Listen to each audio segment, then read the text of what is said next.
and lessons.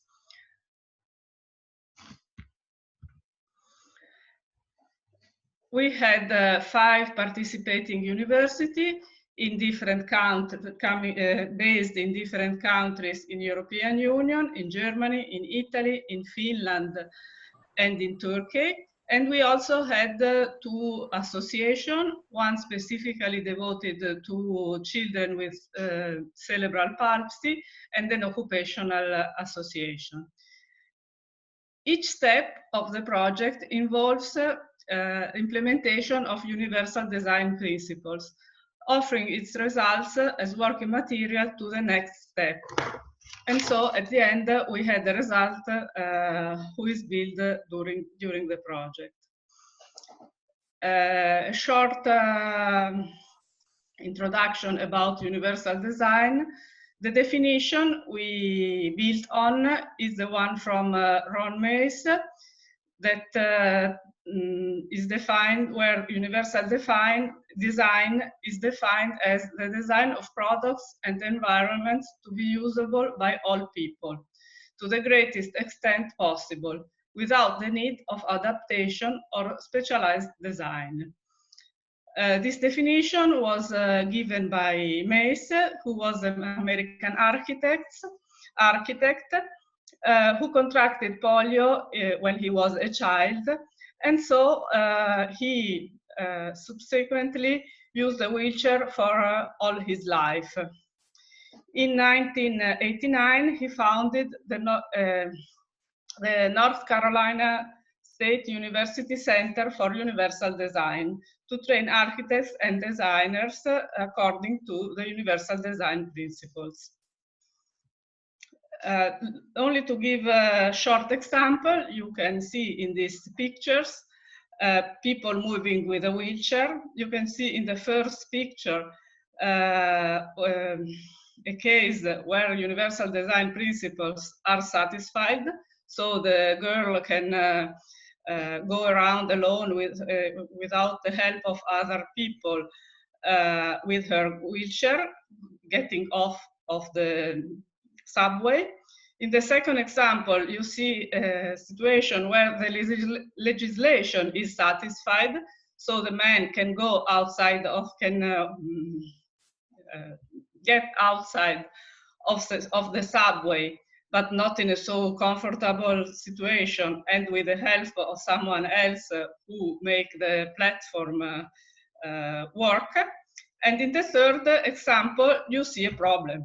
The person cannot get inside the tube and needs another person to help her because there is a step.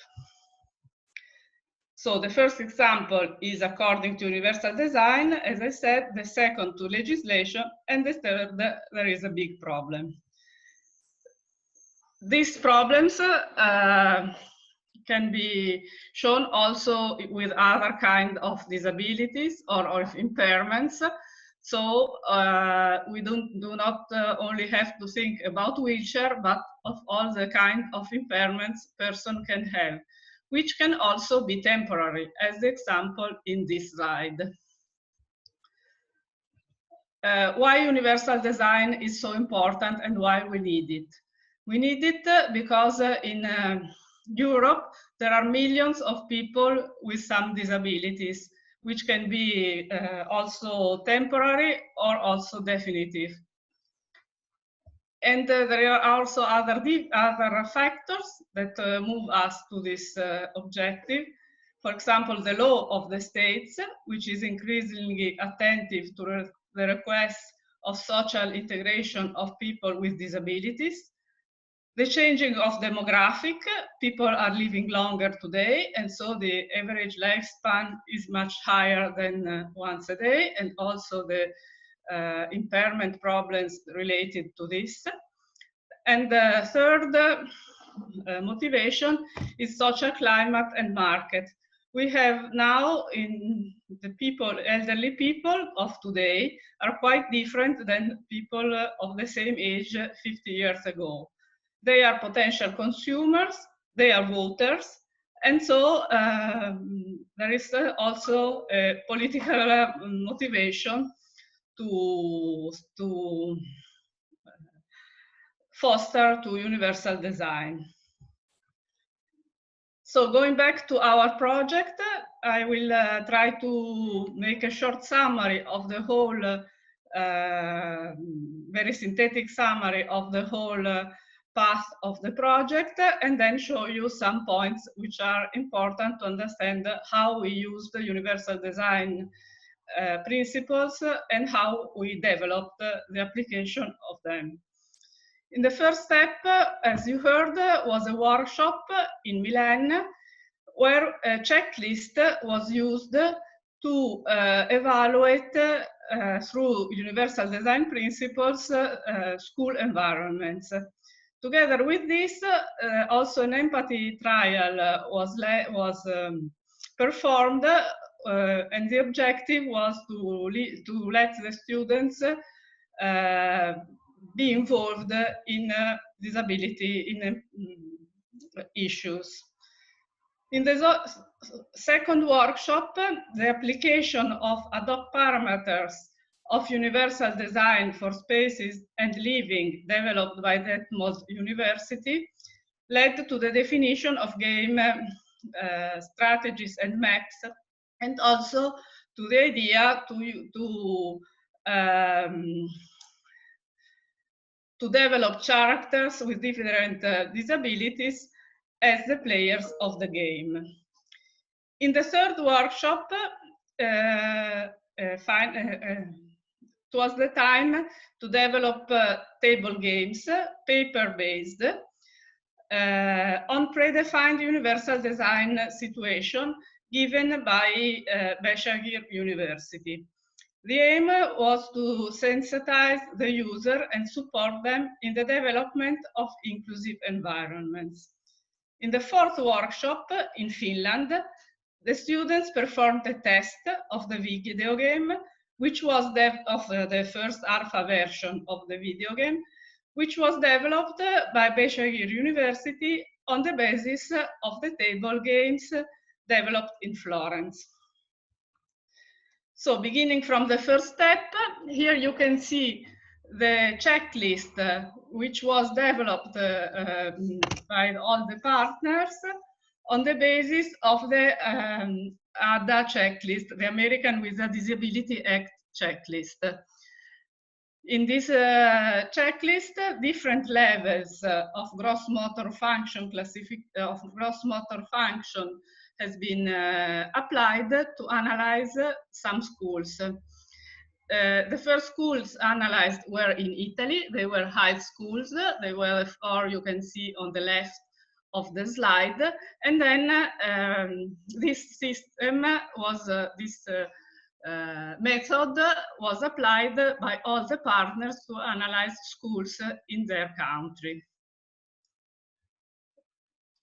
The other instruments used in Milan was the empathy trial.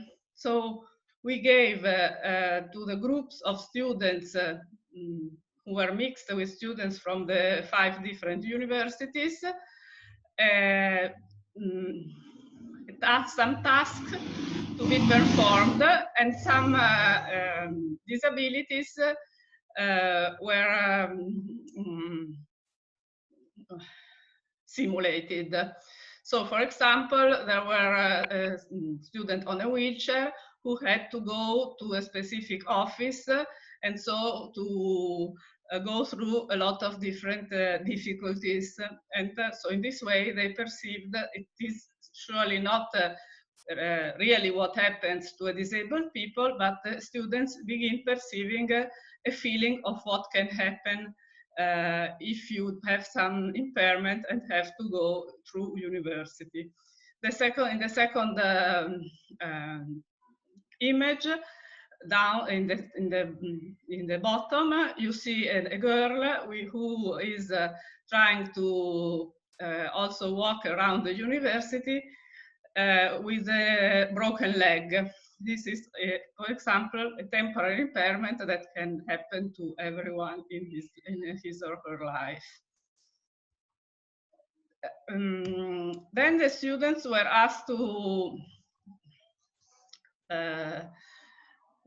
design and to develop their ideas about the different rooms of the school, for example, the classroom or the lab or the library. And we use the scoring system to evaluate the results. The scoring system is based on the 7 principles developed by the Center for Universal Design in North Carolina, and they are scored with different points according to the gross motor function level classification. So as you can see, for example, low physical effort and size and space are the most heavy weighted principles in this case. We use the matrix to evaluate all the projects, and the partner professor and researcher evaluated them all together with this matrix, so applying the universal design principles. These were given obviously also to the students, and so they knew what was should be the goal of their projects. I know that this you cannot, maybe this is written very small, but it's wanted only to show you the tools and instruments we used during the workshop. So the principles applied were equitable design. The design should be useful and marketable to people with diverse disabilities. Flexibility in use. The design accommodates a wide range of individual preferences and abilities. The principle of simple and intuitive use. The design is easy to understand regardless of user experience.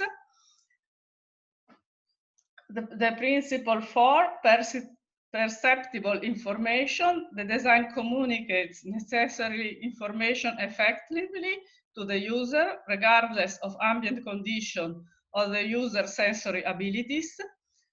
Tolerance for error. The design minimizes hazards and the adverse consequences of accidental or initiated action. Low physical effort. The design can be used efficiently and comfortably with minimum of fatigue. Size and space for approach and use. Appropriate size and space is provided for approach, reach, manipulation, and use regardless of user's body size, posture, and mobility. In the next step, which was done in Germany, in Detmold, the universal design principles were developed, and we arrived to these parameters, and the Detmold research group proposed these parameters for space and learning, which are specific for space and learning. So we have well-being as the first parameter, and we have to know that well-being is not intended only as a question of health, personal care, hygiene, and so on, but also as a social question. So well-being is created by healthy balance between spaces for meeting and those for recover. And this will guide the projects of the students in Detmold. Spatial and visual connection inside and outside the structure create transparency that is needed to enable physical and mental well-being of everyone. The second parameter is organization. And the idea is that to navigate through the rooms, we must be able to sense its affordance. Information system should then follow the idea of two-sense principle to grant a multi-sensory experience, where all the user can use their senses. A clear structure with spatial differentiation and zoning by the use of simple design language are necessary to secure high functionality for different user groups. A smart distribution of activities in spaces with multiple use can result in inaccessible infrastructures that guarantees high flexibility and mobility for everyone. The third parameter is communication. And we have to bear in mind that designing multisensory experiences for different people with different ability can create a sharing of knowledge and experiences, regardless of social and cultural background and cognitive or physical different abilities. So the architecture the students are going to build must tolerate differences in its user by different kinds of users. The fourth parameter is transformation. The spaces have to be easily transformed by every kind of person. Learning environment should offer a variety of spatial constellations that help different users gathering knowledge by sharing experiences with respect to their specific skills and abilities. A variety of small spatial units with flexible use, connectable furniture, and room extensions can create high transformative environments. The fifth parameter is twofold, because it involves creativity and collectiveness, which are strongly connected one to another. Because only the feeling of belonging can create collectivity, and this multiplies creativity. Creative spaces of learning create multisensory environments with diverse atmospheres by use of color, haptic materials, natural light, and high quality of affordance. And this can support cooperation, teamwork, and at all levels. So the architecture should support those processes by creation of high flexibility. The sixth parameter is action. The design of dynamic architecture helps to increase the user's mobility. On the one hand, we have to guarantee accessibility by strategically smart organization of spatial relations. And on the other hand, we have to use design components that support active, dynamic, and flexible use. This because thinking in motion creates always progress. So we have to make it possible to everyone to be very free in their movement to perform actions. The last parameter is diversity. Inclusion can only be achieved by understanding diversity. This is the motto. School architectures only becomes a place of equal learning if it enables heterogeneity by respecting individual abilities, needs, desires, and fears. Culture and personal experience shape us in the same way the design and use of spaces affect what one could call identity. So spaces of learning should not only be useful to teach knowledge, but also self-respect and respect of the others, the different ones, in the same way. In that mode, also the idea to develop characters with different impairments was born and was applied for the first time. So you can see that the permanent, temporary, and sensorial disabilities can be combined in different ways to give the life to the characters of the playing of the game. This was applied in the third workshop in Florence, where the characters, where the students were asked to choose different characters with different impairments and to combine them in the development of 7 games, which happen in different situations. The situation defined by Beshagir University, where the earthquake, so the goal was to escape from the campus, and as you can imagine, this is even difficult if a person has some kind of disability. Then they proposed a second theme, what if? So to imagine what will happen even as in a particular situation for players with different impairments, the situation of a fire alarm, a short daydream, so the situation where also very strange things can happen, the alien invasion, so also in this case, students were supported to think about gameful and particular situation.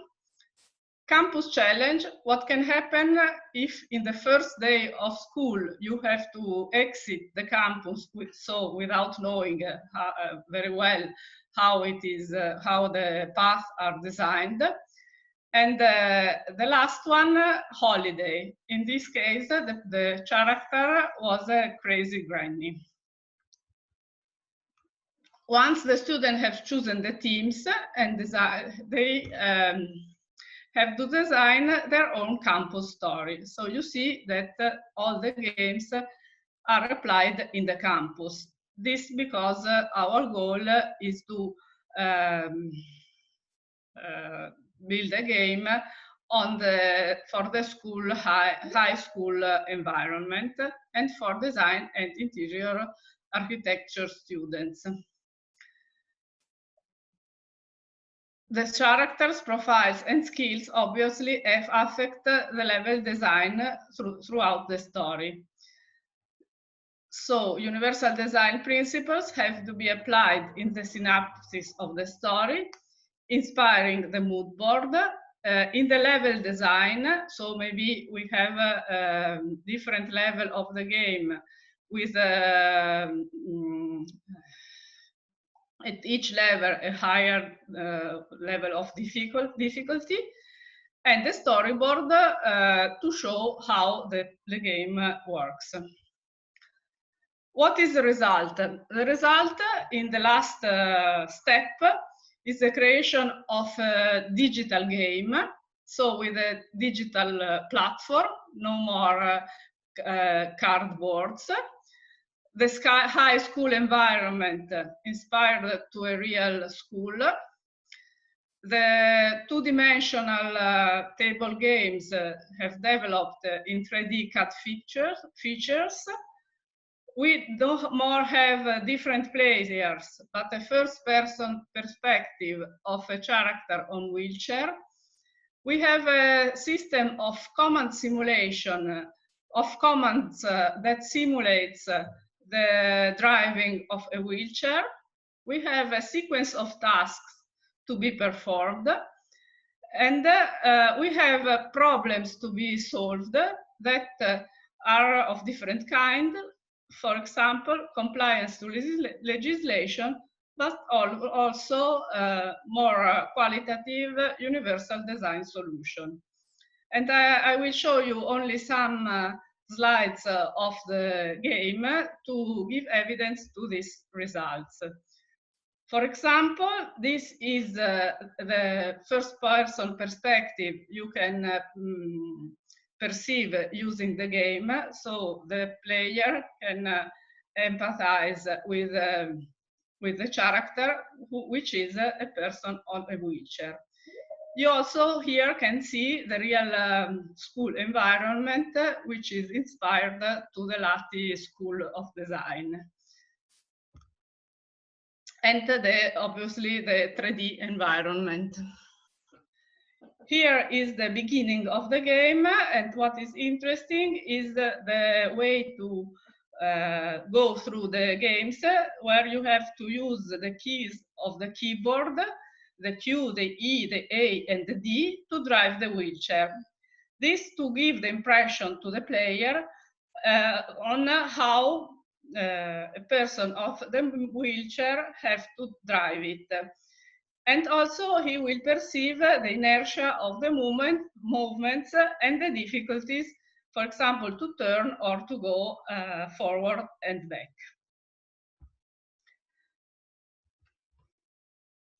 This is an example of what happens during the game,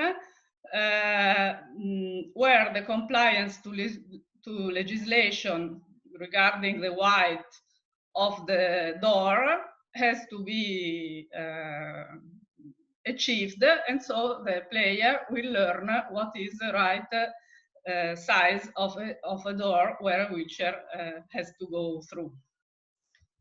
This is another example of the situation encountered by the player.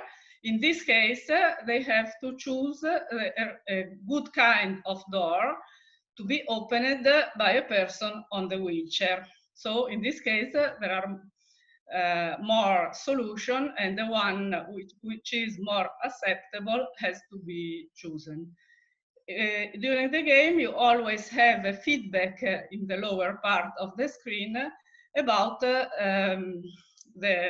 if you are choosing a right solution or a bad one. So the purpose is to learn some principles, but also to get a feeling of what happens to an impaired person.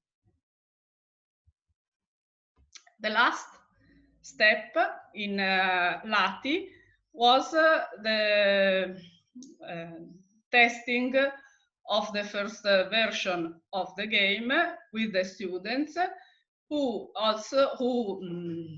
worked as a test person, but also as a designer, as creator. So they also gave very useful hints to enrich the game and to arrive to the final version that you will see during this conference. So the conclusion are on 3 levels. The first thing that has to be said is that we had the opportunity to work together with people with very different backgrounds, from different nation, culture, and with different skills, and also working together with teachers, researchers, students, and technicians was very interesting. This sometimes gave some problem of comprehension, but gave the chance to share knowledge and to experience and to enrich the experience with all these points of view, and so to build empathy and awareness on universal design principles and practice. As you have seen, the game started by an empathy trial and a field survey, and arrived to a first-person perspective digital game. During the process, we developed, we prototyped a board game playable by more players. The translation of what was developed by the student in Florence, so the board games with many players, to the final solution, the first-person digital game, gave surely some losses, because not every game mechanics or atmosphere could be integrated in the final game.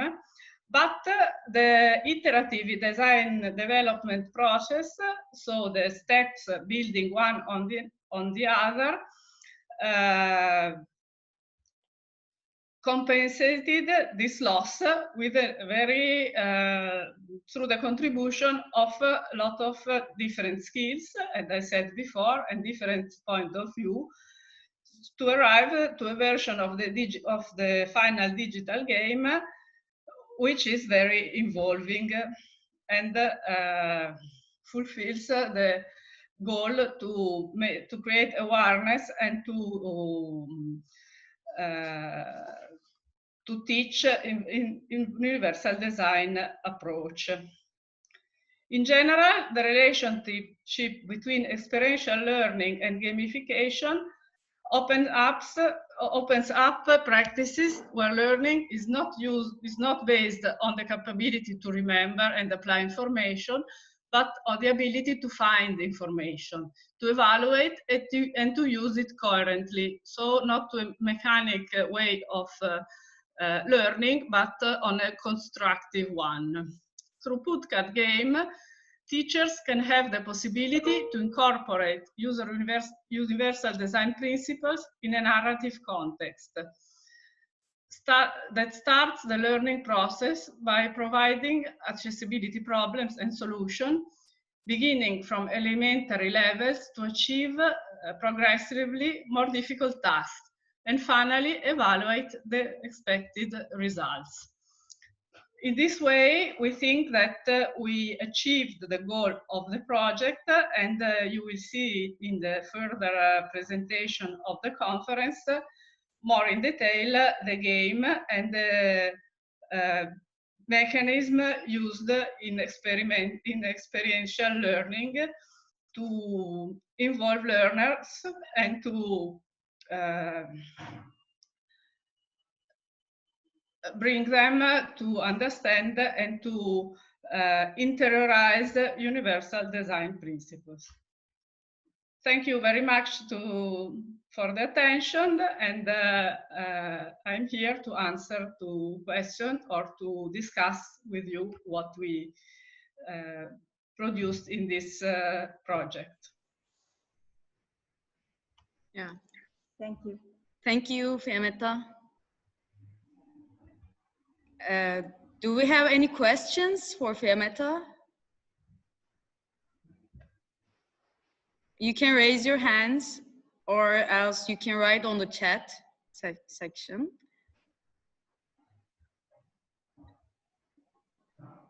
So I think we don't have any questions. Then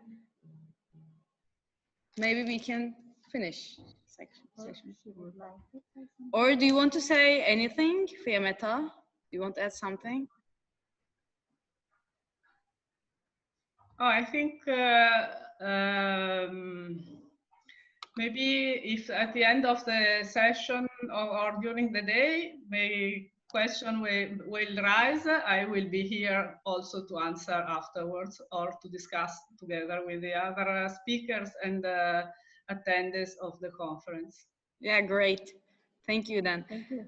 Then I'm typing the meeting info for the next session, the first session of the conference about the universal design and education.